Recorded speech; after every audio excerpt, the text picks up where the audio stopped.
اور مدینہ پاک. اب دیکھیں ہجرت کر کے جب سرکار پہنچے نا, یہ سنو, امام شاہ عبدالحق محدث دہلوی اپنی جذب القلوب الی دیار محبوب کتاب ہے, اس کے اندر یہ حدیث پوری راوی لائیں, حضرت کلثوم بن حدم رضی اللہ تعالیٰ عنہ کی. آپ فرماتے ہیں سرکار جب پہلی دفعہ جس جگہ پر آئے وہاں میری مطلب ان کی اپنی جگہ تھی, حضرت ابن کلثوم بن ابن حدم کی وہ جگہ تھی جہاں یہ کھجور سکایا کرتے تھے, بڑی سی جگہ تھی. حضور نے دیکھا مسکرایا, نے فرمایا ابن حدم, کلثوم بن حدم ایک کام کرے گا؟ بولے کیا؟ بولے یہاں مجھے اللہ کا گھر بنانا ہے, تو اجازت دے اور تو دے دے. وہ خوشی سے, میں نے خوش ہو گیا, وہ خوش ہو گیا, کہا یا رسول اللہ سب کچھ آپ کا ہے, میں نے آپ کو یہ جگہ دی. حضور علیہ الصلوۃ والسلام نے, محدث فرماتے ہیں, جگہ بنانا شروع کی. وہ جگہ کیسی بنی؟ ایک ایک اینٹ اٹھا کر میرے آقا علیہ السلام خود لاتے. اب سننا جو میں بات کر رہا ہوں وہ حدیث پاک کے اندر ایک نہیں کئی حدیثوں میں ہے. یہ مشکات میں ہی پڑھ لینا تو اس میں اشعار بھی لکھے ہوئے جو سرکار نے پڑھے. تو حضور اینٹ اٹھا کے لاتے تو آپ کے ساتھ صحابہ بھی چلتے, تو حضور اشعار پڑھتے جاتے. اللہ حضور عربی میں اشعار پڑھتے جا رہا ہوں, اشعار بھی ہیں پڑھتے جا رہا ہوں, صحابہ بھی ان کے پیچھے اشعار پڑھتے وہ وہاں کے رکھتے گارا بلڈنگ, اور حضور نے گارا سے خود اپنے آپ وہ تعمیر کی مسجد. اسی لیے تو ہم اشعار پڑھتے ہیں یار, بیان حضور کی سنت ہی ہے نا. میرا آقا اشعار پسند ہے تو ہم پڑھتے ہیں کہ کاش کے کوئی شعر ایسا جو سرکار کو سمجھ میں آ جائے اور تمہاری آمین ہو جائے اور تمہاری سبحان اللہ ہو جائے تو میرے سمیت تمہارا بھی بیڑا پار. تو ہوتا کیا, وہ خود گارا لگا کے مسجد بنائی. اس مسجد کا نام ہے مسجد قباء, پہلی مسجد میرے نبی علیہ السلام کے ہاتھوں سے بنی ہوئی. ٹھیک ہے, بڑی مشہور ہے. اب وہ مسجد تو بن گئی, وہاں قدم بھی لگ گئے. تو اللہ فرماتا ہے محبوب آپ کے یہاں قدم لگے, آپ نے قدم لا کر چل کر یہ مسجد تعمیر کی, ہاتھوں کو تکلیف دے کے یہ پوری عمارت بنائی, تو یہ رائے گا نہیں جائے گا. اب قیامت تک جو بھی یہاں آئے گا 2 رکعت نفل ادا کرے گا, میں اس کو مبرور عمرے کا ثواب عطا فرماؤں. قیامت تک دیکھو جاتے ہو نا, مبرور عمرہ سمجھتے ہو. میں نہیں سمجھتا کہ کوئی میرے پاس آگے بندہ بولے میرا عمرہ قبول ہو گیا, میں عمرہ کرنے گیا تھا حضرت, سوال ہی نہیں پیدا ہوتا, کسی کو نہیں معلوم.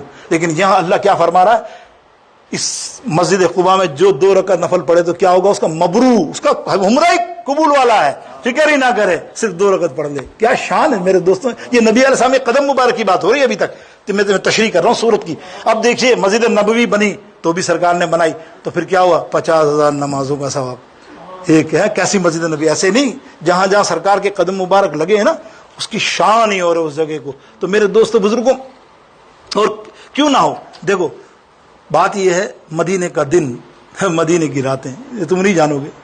وہ جگہ ایسی ہے, جو آنکھ والے ہیں نا صحیح معنی میں, وہ کہتے ہیں دن تو دن, رات کو تو اندھیرا ہوتا ہے نا, ہمیں نور ہی نور نظر آتا ہے. اللہ دیکھنے والا, کہ راتیں بھی مدینے کی, باتیں بھی مدینے کی, ارے جینے میں یہ جینا ہے, کیا بات ہے جینے کی. کوئی بیماری ہے چلے جاؤ وہاں اس نیت سے کہ اللہ مجھے شفا دے, وہ مدینے کی خاک لگاؤ, بلکہ وہاں سے لا کے بھی لگاؤ, میرا ایمان ہے وہ انشاءاللہ کیسی موذی مرض ہو اللہ شفا یاب دے گا, اللہ شفا دے گا. وہاں کے کنویں کے پانی جہاں حضور علیہ لعاب دہن پھینکا, اس کنویں کی برکتیں آج لوگ شفایاب ہو رہے ہیں. بڑے بڑے کینسر کے مریض, بڑے بڑے خدا نخواستہ ایسے ایسے مریض میں نے دیکھے صرف اس پانی پر, ورنہ ڈاکٹر کا ہاتھ جوڑ دیے اس بیماری میں. اللہ اکبر, یہ برکت والی بھی, کہ جینے میں یہ جینا ہے, کیا بات ہے جینے کی, یہ زخم ہے طیبہ کا, یہ سب کو نہیں ملتا, کوشش نہ کرے کوئی اس زخم کو سینے کی. سب کہو نا, باتیں بھی راتیں بھی مدینے. آئیے آگے ساری چیزیں, بہت ساری چیزیں چھوڑ رہا ہوں. اللہ کے حبیب علیہ الصلوۃ والسلام کی ایک حدیث پر کلام کرتے ہیں, اور اس پر شاہ عبدالحق محدث دہلوی نے کلام کیا ہے.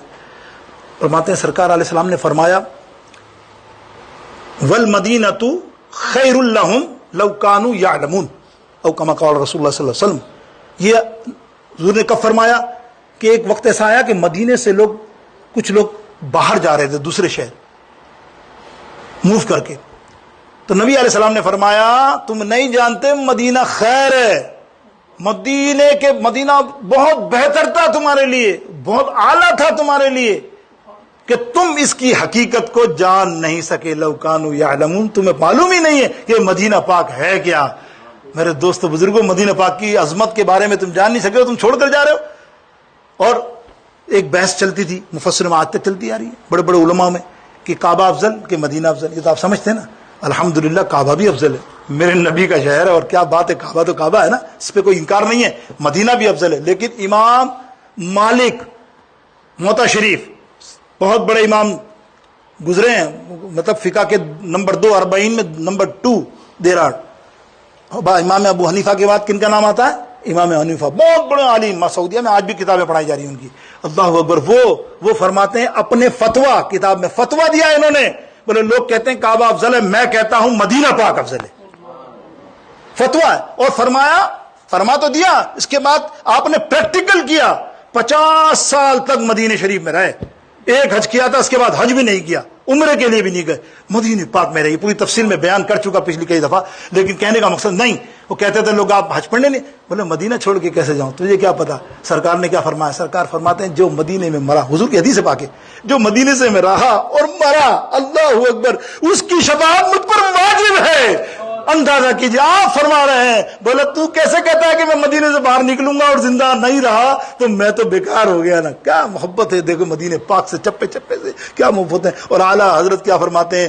اعلیٰ حضرت فرماتے ہیں مدینے پاک، سرکار علیہ السلام نے فرمایا جو حج کرے عمرہ کرے اور میرے روزے یا مدینے میں نہ آئے، اس نے مجھ پر ظلم کیا. یہ حدیث مشکات صحیح حدیثوں کے اندر ہے، اور کون انکار کرے گا. پھر فرمایا من زار قبری، قال النبی صلی اللہ علیہ وسلم من زار قبری وجبت لہ شفاعتی، جس نے میرے روزے کی زیارت کی اس پر شفاعت میری واجب ہے. اللہ اکبر. اور پھر ایک اور حدیث اسی طرح کی ہے کہ جس نے میرے روزے کی زیارت کی، میرے قبر انور کی، اس نے ایسی زیارت کی جیسے زندگی میں میری زیارت کی. آئے ہے کیسے خوش نصیب، کیسے بد نصیب وہ لوگ ہیں جو مدینہ پاک کو چھوڑ کر کہیں اور کی طرف رخ کر کے بیٹھے ہیں. میرے دوستو بزرگوں، اعلیٰ حضرت یہ فرماتے ہیں نا کہ طیبہ، کیا فرمایا؟ طیبہ میں مر کے ٹھنڈے، طیبہ میں مر کے ٹھنڈے چلے جاؤ آنکھیں بند. کیسی حدیث ہے، آئے ہے. ارے اس حدیث پر ایمان رکھ، اب چھوڑ دے، بس چلا جا، وہ سڑک جا رہی ہے مدینے. اعلیٰ حضرت اب چلا جا، اب چھوڑ دے، اب کہہ دیا نا، اب کچھ نہیں، اب بس وہاں جو کہہ دیا وہ ہوگا کہ طیبہ میں مر کے ٹھنڈے چلے جاؤ آنکھیں بند، سیدھی سڑک یہ راہ شفاعت نگر کی ہے، شفاعت نگر کی ہے. ارے اعلیٰ حضرت سے کوئی پوچھتا تھا نا حج پہ جا رہے ہو، تو بولے حج پہ تھوڑی جا رہا ہوں، سرکار سے ملنے جا رہا ہوں. اعلیٰ حضرت نہیں، کتنے عالم دین انہوں نے لکھا ہے، ایسا نہیں کہ اعلیٰ حضرت نے ان سے لکھ کے سیکھا ہے. ظاہر شاہ کے نام میں نے دیے. آج ایک عاشق کا تھوڑا سا 5 منٹ ہم کریں گے نا ایک ذکر، تو ہم کرتے ہیں تو ایک بہت بڑے عاشق کا ذکر سناؤں گا جو اعلیٰ حضرت سے امپریس ہیں یا متاثر ہیں. میں ویسے امام کا ذکر کرنے والا ہوں جس سے عالم بنتے ہیں اس امام کی کتابوں سے. تو اعلیٰ حضرت سے پوچھا کہ آپ حج پڑھنے جا رہے ہیں؟ بولے نہیں، میں تو سرکار سے ملنے جا رہا ہوں. بولے نہیں، آپ تو حج پہ جا رہے ہیں. بولے سرکار سے ملنے جا رہا ہوں تو حج بھی ہو جائے گا اور عمرہ بھی ہو جائے گا ان کے صدقے وسیلہ سے. طیبہ کا نام تک نہ لیا، کعبے کا نام تک نہ لیا، طیبہ ہی کہا، پوچھا کسی نے ہم سے کہ نہضت کدھر کی ہے، نہضت مانے ارادہ کدھر کا ہے. تو میرے دوستوں اس طرح مدینہ پاک جاؤ گے تو الحمدللہ تمہیں برکتیں، حج بھی تمہارا ایسا قبول ہوگا. یاد رکھو علماء فرماتے ہیں حج تو بندہ کر لیتا، طواف زیارہ کر لیتا ہے، اب اس کی سند کون دے گا؟ اس کی سند مدینہ جا کر مدینہ والا دیتا ہے. اس حج کی سند تمہیں کہاں ملتی ہے؟ مدینہ پاک میں.